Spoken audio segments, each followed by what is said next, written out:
કન્યા વિદ્યા મંદિર જોશીપુરા જૂનાગઢ જે કે ઠેસિયા સાહેબના સાનિધ્ય નીચે ચાલતી સંસ્થા, જેમાં એ સેકન્ડરી વિભાગ સમાજશાસ્ત્ર ચેપ્ટર છે 6, નામ છે ભારતની મૂળભૂત સામાજિક સંસ્થાઓ, જેમાં બેનો આપણે અગાઉના પીરિયડની અંદર સંસ્થાનો અર્થ, સંસ્થાના લક્ષણો, સંસ્થાના જુદું જુદું મહત્ત્વ અને કુટુંબ સંસ્થાનો અર્થ અને તેના કાર્યો, કુટુંબ સંસ્થામાં આવેલા પરિવર્તનો વિશે જોઈ ગયા.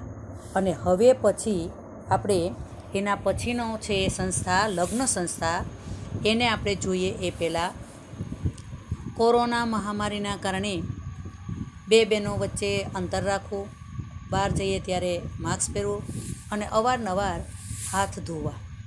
હવે આપણે પેજ નંબર 46 ઉપર લગ્ન સંસ્થા છે એનો અર્થ, તેના હેતુઓ અને તેના પ્રકારો વિશે જોઈએ. વિદ્યાર્થી મિત્રો, અગાઉના મુદ્દામાં કુટુંબ સંસ્થા વિશે આપણે ચર્ચા કરી. લગ્ન સંસ્થા કુટુંબ સંસ્થા સાથે સંકળાયેલી એક મહત્ત્વની સંસ્થા છે. તેથી હવે આપણે લગ્ન સંસ્થા વિશે ચર્ચા કરીશું. લગ્ન કુટુંબ સંસ્થાનું પ્રથમ પગથિયું છે. વિભિન્ન સમાજોમાં સામાજિક આદર્શો અને મૂલ્યોમાં વિવિધતા હોવાથી લગ્નના હેતુઓ અને સ્વરૂપોમાં પણ તફાવત આપણને જોવા મળે છે. આપણે એક કહેવત છે કે 12 ગાવે બોલી બદલાય, એમ જુદા જુદા પ્રદેશોની અંદર કુટુંબ સંસ્થાના સ્વરૂપમાં અને લગ્નની અંદર પણ કહી શકાય રીત રસમમાં ઘણો ફેરફાર આપણને જોવા મળે છે. અહીંયા આપણને લગ્નનો અર્થ આપેલો છે. જોઈએ, લગ્ન સ્ત્રી પુરુષ વચ્ચેનો એક વિશિષ્ટ પ્રકારનો સંબંધ છે, જેમાં જાતીય સંબંધો સમાજ માન્ય અને કાયદેસર રીતે માન્ય થયેલ હોય છે. જોન્સન જણાવે છે કે લગ્નનું આવશ્યક તત્વ એ છે કે તેમાં સ્ત્રી અને પુરુષ એક સ્થાયી સંબંધમાં પ્રવેશીને પોતાનું સામાજિક સ્થાન ગુમાવ્યા વગર જ બાળકો ઉત્પન્ન કરવાની સામાજિક અનુમતિ મેળવે છે. ખૂબ સરસ વાત કરી છે કે લગ્નનું આવશ્યક તત્વ એ છે કે તેમાં સ્ત્રી અને પુરુષ એક સ્થાયી એટલે કે લાંબા ગાળાનો સંબંધમાં પ્રવેશી પોતાનું સામાજિક સ્થાન, પોતાનો દરજ્જો ગુમાવ્યા વિના જ બાળકો ઉત્પન્ન કરવાની એક સામાજિક અનુમતિ મેળવે છે. સમાજ તેને માન્યતા આપે છે.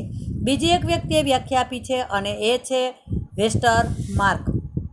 લગ્ન એક કે વધારે પુરુષોનો એક કે વધારે સ્ત્રી સાથેનો સંબંધ છે, જેનો સમાજના રિવાજો કે કાયદાઓ દ્વારા સ્વીકાર થયેલો હોય છે. આ પ્રકારના સંબંધોમાં લગ્ન કરનારી તો કે વ્યક્તિઓ અને થનાર જે બાળકો છે એના પારસ્પરિક હક્કો અને ફરજોનો સમાવેશ થાય છે. લગ્ન સંબંધના સાથે કેટલીક ફરજો અને હક્કો સંકળાયેલા છે. અહીંયા આપણને એમાં 3 મુદ્દા મૂક્યા છે. પહેલું છે કે એક કે વધારે પુરુષો, એક કે વધારે સ્ત્રીઓ સાથેનો સંબંધ. બીજો મુદ્દો મૂક્યો છે કે સમાજના રિવાજો અને કાયદાઓ દ્વારા તેનો સ્વીકાર થયો હોય છે. ત્રીજો મુદ્દો મૂક્યો છે કે સંબંધો પછી લગ્ન કરનારી વ્યક્તિઓ અને થનારા જે બાળકો છે એમાં તો કે પારસ્પરિક કહી શકાય કે હક્કો અને ફરજોનો સમાવેશ થયેલો હોય છે. એટલે કે એનું ભરણ પોષણ કરવાનો તો કે બંને પક્ષ તરફથી એક ફરજ અથવા તો જવાબદારી નક્કી થયેલી હોય છે. લગ્નનો ઉદ્દેશ્ય એટલે કે હેતુ. દરેક ધર્મમાં લગ્નનો ઉદ્દેશ 3 મુદ્દા છે. પહેલું છે ધાર્મિક ફરજોનું પાલન, બીજું છે પ્રજા એટલે કે સંતતિ પ્રાપ્તિ, અને ત્રીજું છે રતિ એટલે કે જાતીય સંતોષ તથા ગૃહ નિવાસનો તો કે રહેલો છે. સમાજની વિવિધ જરૂરિયાતો સંતોષવા સમાજ માન્ય રીતો અને કાયદાનું પાલન કરવામાં આવે છે.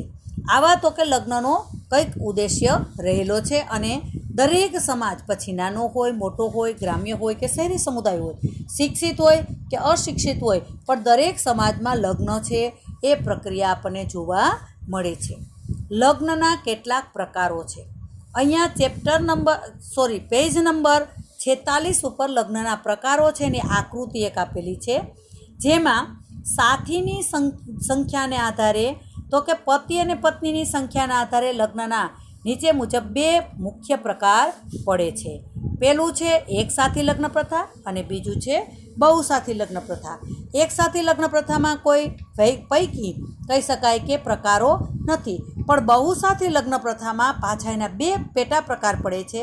બહુપત્ની લગ્ન પ્રથા, બહુપતિ લગ્ન. પછી તો કે બહુપત્ની લગ્ન છે એમાં પાછા બે વિભાગ પડે છે, ભગીની લગ્ન અને અભગીની લગ્ન. વળી પાછા બહુપતિ લગ્ન છે એમાં બે પ્રકાર પડે છે, ભાતૃકીય બહુપતિ લગ્ન અને અભાતૃકીય બહુપતિ લગ્ન.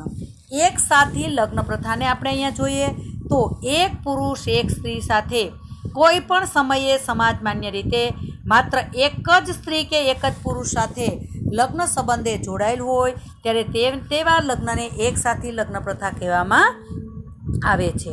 આ પ્રકારનો લગ્ન સંબંધ વિશ્વના મોટા ભાગના સમાજોમાં સર્વસ્વીકૃત થયેલો છે. બહુસાથી લગ્ન પ્રથા તો કે લગ્ન સંબંધથી જોડનારા સ્ત્રી પુરુષની કોઈ એક પક્ષે સમાજમાન્ય રીતે સંખ્યા એક કરતાં વધારે હોય ત્યારે તેને બહુસાથી લગ્ન પ્રથા કહેવામાં આવે છે.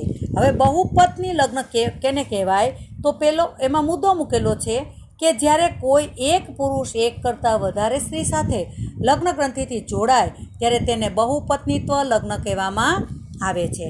બહુપત્નીત્વ લગ્નના તો કે કહી શકાય પેજ નંબર 47 ઉપર ભગીની બહુપત્નીત્વ અને અભગીની બહુપત્નીત્વ લગ્ન પ્રથા.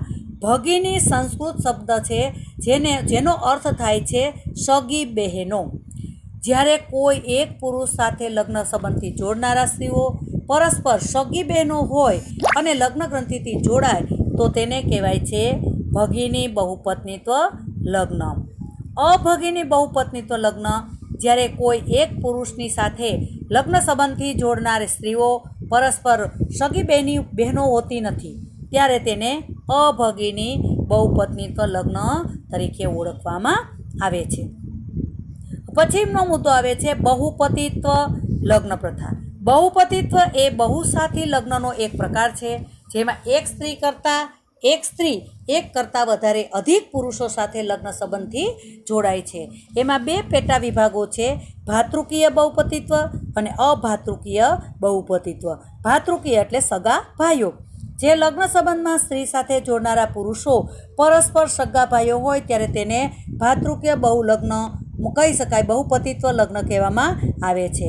જે મુદ્દો દ્રષ્ટાંત તરીકે જોઈએ તો મહાભારતની અંદર તો કે જે પાંચાલીએ લગ્ન કરેલા 5 પાંડવો જે સગા ભાઈઓ હતા જેને ભાતૃકીય બહુપતિત્વ લગ્ન કહેવામાં આવે છે.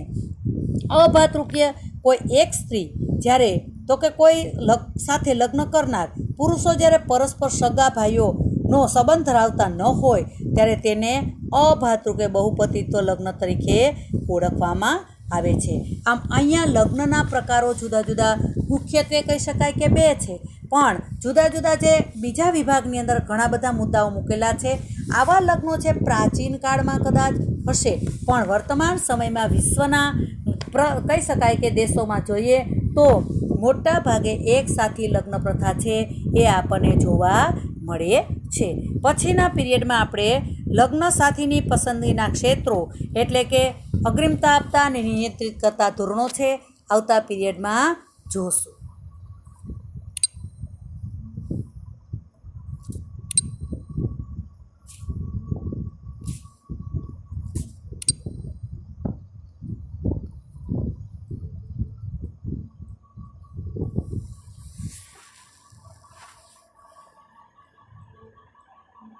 આવ્યો જો